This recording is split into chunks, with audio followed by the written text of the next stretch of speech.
Good afternoon, everybody, and welcome to Real Talks. I'm your host, David Steele. Okay, so today is our usual weekly roundup.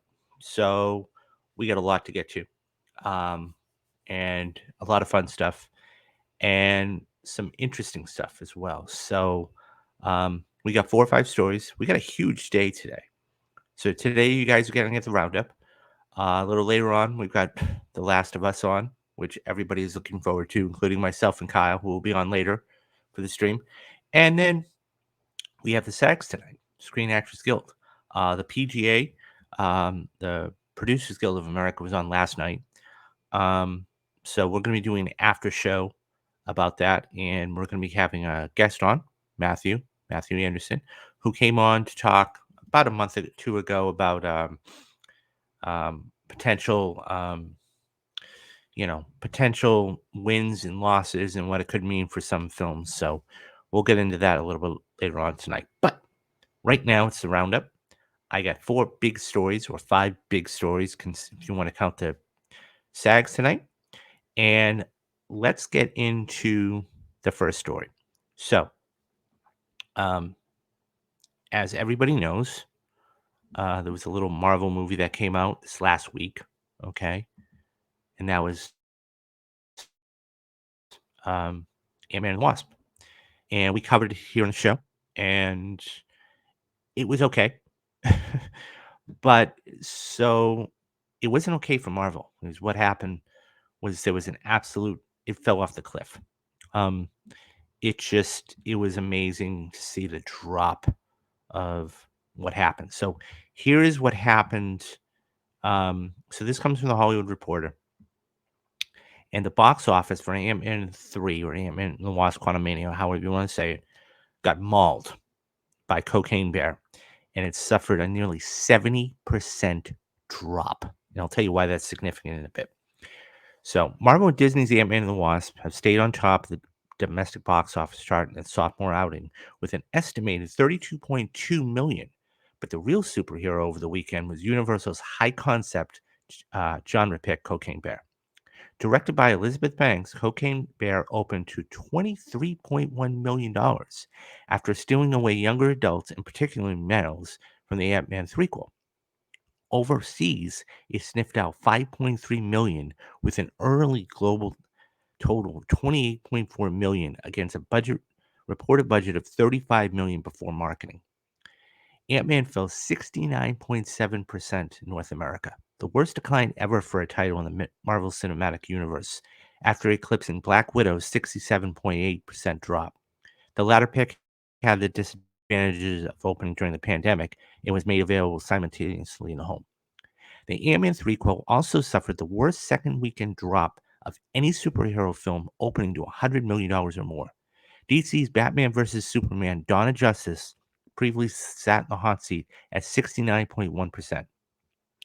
Among MCU moviegoers in the category, last year's Thor: Love and Thunder saw the biggest decline, or 67.7%, after debuting at 144.2.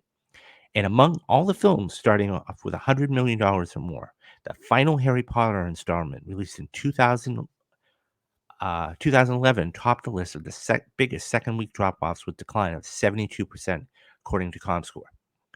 Ant-Man 3 opened to 120.4 million over the 4-day President Day weekend, including a franchise best 106.1 million for the 3 days. The 3-day number is used for the often comparison moving forward. So that is Friday, Saturday, Sunday. But poor word of mouth is clearly hurting the movie along with the competition posed by Cocaine Bear. Nor did a historic storm on the West Coast help matters. And by the way, I'm in California, and yeah, it's been absolutely amazing. So some people are getting hail, some people are getting rain. I rained over here for 2 days, so yeah, it's been crazy. Overseas, the superhero threequel earned another 46.4 million for a global tally of 363.6 million, including a domestic cumulative of 167.3 and 196.3 million internationally. And then it goes on to talk about what Cocaine Bear is about. And so I'll just read the quick synopsis. Cocaine Bear is a dark comedy about a drug smuggling operation that goes horribly awry when a 500-pound bear ingests a duffel bag of cocaine and goes on a I'm laughing because of the premise and killing rampage in a small Georgia town. Banks also produced a high-profile genre pick along with Phil Lord, Christopher Miller, Max Handler, Brian Duffer, and others. The feature earned a B minus cinema score, which is, while low, generally not a problem for the horror-centric uh, picks. And heading into the weekend, Cocaine Bear was tracking for 15 million to 17, 15 to 17 million.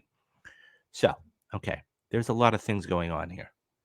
Um, Number one, it seems that Marvel is just putting out subpar stuff. I mean, that is the way it looks right now, even though they had a huge opening. Um, so that, you know, 67.9 or 67.1, it's huge. I mean, so your average drop in a perfect world is 40 to 50%.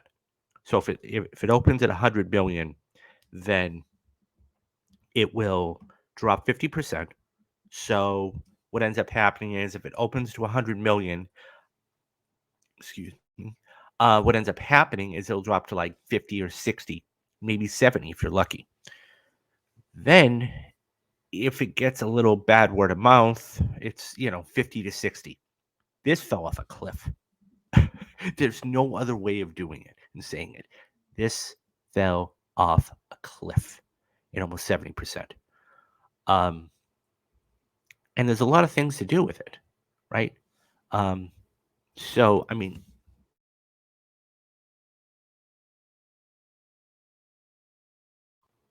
number one, you can talk about the visual effects. Okay. Um, they were shoddy. Okay, that's a main, thing. Now, that's not anybody's fault. Okay, that is Marvel's fault because and that's a whole other video for another time. Overworking people, underpaying them, whatever you want to call them. Number two, the plot. It was subpar. There's no other way to say it. It was a subpar plot. Um, there wasn't much character development. And by the way, guys, if you want to go back and watch a spoiler cast about Ant-Man and the Wasp, you can do that too. We have that on the channel. Just go under the title of spoiler cast. Go down to the playlist, look under spoiler cast, and it's going to be there for you guys. So that's part of it too. Okay, character development was not there. And number three, it didn't work. Now, while it didn't work, there were some great things to it. Like, I love Michelle Pfeiffer in this movie. I think she's great. I think the scenes between Jonathan Majors and Michelle Pfeiffer are amazing. And I wish they had more of them. But this, one of the things from Marvel and that you really have to wonder about is where do they go from here? Um, because the same guy that wrote this is actually doing Kang Dynasty, and that's an Avengers movie, right? So I don't know. All of that being said, this is the fourth movie that has really been subpar. Okay, I mean, if they're always looking. So what Marvel is doing now is they're looking for the big opening weekend, which they're getting. Okay, and um, the second week drop off is just falling off a cliff. Now, according to Deadline, it's reached 364 million. So that was that article I just read. You guys was I think 2 days ago. It has reached $364 million worldwide, and it's probably going to go over to hit 500 million. Okay, that is when it's okay. It's not great. Um, I think that Marvel has a big problem as far as they're looking for a big opening weekend, and then if it's not good, then this is what happens. In the last four films that we've had, okay, Doctor Strange, Multiverse of Madness, Thor: Love and Thunder, Ant-Man and the Wasp, and Black Panther: Wakanda Forever, with the exception of Black Panther. They've had huge opening weekends, And then what's ended up happening is that um, their second week drop has been very significant. So, they've got a lot to atone for. I think their story, um, the way their stories are going are just not good. So, yeah, I mean, it's just, so this is the litmus test. So it will be interesting to see what happens come May 5th, because we do have Guardians of the Galaxy coming in May 5th. And the next week, okay, so Fast 9 comes out the 19th, okay. It's going to be interesting to see what the drop is for Guardians of the Galaxy 3. If this makes, and I'm just putting numbers up there, let's say it makes $150 million opening weekend, okay? How much is it going to drop? So it's going to be fascinating to see. Um, I should ask, what do you guys think of the drop? Do you think that that's okay for Marvel? Do you think they care? How many times have you seen Ant-Man? Did you like Ant-Man? Leave your thoughts down in the comments and we'll get back to you.